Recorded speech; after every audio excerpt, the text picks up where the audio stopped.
शंकर और उसकी बीवी सीमा ढोलीपुर नाम के एक गांव में रहते थे। वे दोनों अपने परिवार, जिसमें उसका एक बेटा राहुल और एक बेटी ललिता थी, वे दोनों उन सब के साथ रहते थे। सीमा अपनी बेटी ललिता के बहुत करीब थी। वह अपने बेटे राहुल से ज़्यादा अपनी बेटी को मोहब्बत किया करती थी और ललिता भी अपनी माँ से बहुत प्यार करती थी। कुछ दिन बीत गए, वे सब हंसी खुशी अपनी ज़िंदगी जी रहे थे। ललिता 8 साल की हो चुकी थी। एक दिन उसकी आई उसको स्कूल लेके जा रही थी। उसके पास एक गुड़िया थी। वह गुड़िया से बहुत प्यार करती थी। वह गुड़िया को लेकर सोती, उठती, बैठती, हर काम करती थी। उसे उसकी गुड़िया से बहुत लगाव था। वह अपनी गुड़िया लेकर स्कूल जा रही थी। साथ में उसकी आई भी थी। अचानक से उसकी आई को घर का कोई काम याद आता है, तो वो उसे आधे रास्ते में छोड़कर बोलती है कि बेटा तुम अब यहाँ से चली जाओ, बस आ गई है, तुम जाकर बैठ जाओ, मैं तुम्हारे साथ वहाँ तक नहीं आ पाऊँगी, मुझे घर का काम करना है। तो वो बोलती है ठीक है आई, तुम जाओ, इस गुड़िया को भी लेके जाओ और इसे अच्छे से नहला के सुला देना, मैं आऊँगी तो इसको देखभाल करूँगी। तो वो जैसे ही जाती है, उसकी आई कुछ दूर तक पहुँचती है, तभी सामने से कुछ किडनैपर आते हैं और उसकी बेटी को किडनैप करके लेकर चले जाते हैं। वह उसको चिल्ला चिल्ला के बुलाने लगती है, पर वे सब गाड़ी में उसे बैठाकर लेकर चले जाते हैं। उस दिन से सीमा एकदम पागल हो जाती है अपनी बेटी ललिता के लिए। वह अपने पति से बोलती है मेरी बेटी को ढूंढो, मेरी बेटी को ढूंढो। वे सब पुलिस स्टेशन में रिपोर्ट लिखवाते हैं और ऐसा करके वे सब रोज़ उसको पुलिस स्टेशन में पता लगाने के लिए जाते हैं। ऐसा करते करते करीब 10 साल बीत जाते हैं, पर ललिता का कुछ भी पता नहीं चलता। उसका पिता थक जाता है, वह उसे ढूंढना बंद कर देता है, लेकिन उसकी आई उसका दिल नहीं मानता। वह रोज़ पुलिस स्टेशन जाती और उसके बारे में पूछती। पुलिस स्टेशन के लोग उसका मजाक बनाने लगते हैं कि हाँ ललिता मिल गई मिल गई। वे सब हंसी उड़ाने लगते हैं। सीमा उदास होकर घर वापस आ जाया करती थी। वह अपने आदमी से हमेशा कहती थी मेरी ललिता ज़रूर मिलेगी, मेरी ललिता ज़रूर मिलेगी। उसका आदमी उसके पागलपन से एकदम परेशान हो गया था। वह उसे डांटने लगता है, जब से ललिता गई है तुमने अपने बेटे की तरफ कभी मोहब्बत भरी नज़र से देखा ही नहीं। तुम तो घर में तो रहती हो, पर कहाँ रहती हो ये नहीं पता रहता। हम तुम्हारे साथ हैं, लेकिन तुम हमारे साथ नहीं हो। वह ऐसे डांट कर चला जाता है। ललिता की माँ सीमा एक दिन बाज़ार से सब्जियां खरीदकर घर वापस आ रही थी। आधे रास्ते में आते आते उसे अचानक पीछे से किसी की आवाज़ सुनाई देती है, आई आई, जो उसे बुला रही थी। वह पीछे मुड़कर देखती है तो एक लड़की एक दुकान के पीछे खड़ी हुई थी। उसके पूरे बाल खुले थे और उसके बाल चेहरे पर गिरे हुए थे। वह एकदम बेकार सी हालत में पड़ी थी।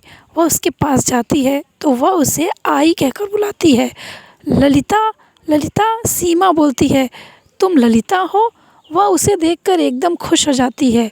वह बोलती है कि तुम मेरी बेटी ललिता ही हो। वह उसे अपने घर लेकर आती है। जब वह उसे अपने घर लेकर आती है तो उसका आदमी उससे गुस्सा करने लगा कि तुम राह चलते किसी भी लड़की को अपनी बेटी बनाकर घर पे लेकर आती हो, यह अच्छा नहीं कर रही हो तुम। तुम्हारा पागलपन मैं अब बर्दाश्त नहीं करूँगा। कल सुबह होते ही इस लड़की को इस घर से वापस निकाल दो, नहीं तो मुझसे बुरा कोई नहीं होगा। वह मानती ही नहीं है उसकी बात। वो बोलती नहीं, यह मेरी बेटी ललिता ही है, तुम समझते नहीं हो, यह ललिता ही है। वे दोनों झगड़ने लगते हैं। इतने ही बीच वह लड़की वह उन दोनों को झगड़ते हुए देख रही थी। वह अपनी नज़रें उठाकर पंखे को देखती है। पंखा अचानक से गिरने वाला होता है। तभी सीमा का आदमी देख लेता है। वह अपनी बीवी को हटाकर जल्दी से वहाँ से हट जाता है और पंखा बेड पर गिर जाता है। वो बोलता पंखा कैसे गिर सकता है। फिर एक दिन उसका भाई उसके पास बैठकर उससे बातें करता है, पर वह कुछ भी नहीं बोलती है। वह सिर्फ चुपचाप बैठकर एक पेन और एक कॉपी लेकर उस पे गोला गोला करके ऐसे लाइन खींचने लगती है। वह उसका भाई उससे इतनी बातें करता है, पर वह कुछ भी नहीं बोलती। अचानक से उसके भाई की नज़र उस डॉल पर जाती है। वह जाता है उसे उठाने के लिए। वह बोलता है कि आई ने मुझे कभी इस डॉल को छूने ही नहीं दिया। वह देखता है कि आई नहीं है और वह डॉल को हाथ में उठा लेता है। जैसे ही वो डॉल हाथ में उठाता है, ललिता की नज़र उसके ऊपर पड़ती है और वह एकदम से डर जाता है।